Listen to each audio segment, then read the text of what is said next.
এটা হচ্ছে water pump.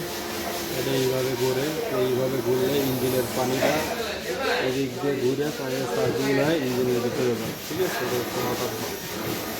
তারপরে এটা হচ্ছে ইঞ্জিন অয়েল ফিল্টার।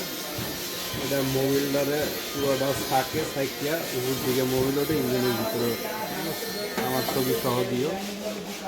তারপরে এটা হচ্ছে টাইমিং পুলি বলে, এটার কাজ হলো এটার লাগে চেন দাঁতে দাঁতে যাতে। ঠিক আছে, তারপরে আস্তে আস্তে হচ্ছে এটা হচ্ছে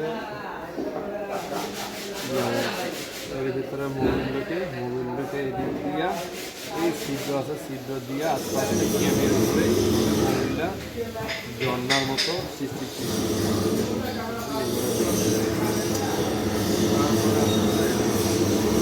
এটা হচ্ছে কেবিন কভার সিট। এটা মূলত প্লাগের ইয়াতে থাকে। এই মালটা এদিকে দেখেন, এটা এই জায়গাটা থাকে, এই জায়গাটা এইভাবে। এটা হচ্ছে টাইমিং সিট, ওয়েল সিট। হচ্ছে ওয়েল সিট। এটা নরম থাকলে ভালো, এবার হার্ড হয়ে গেলে এটা খারাপ।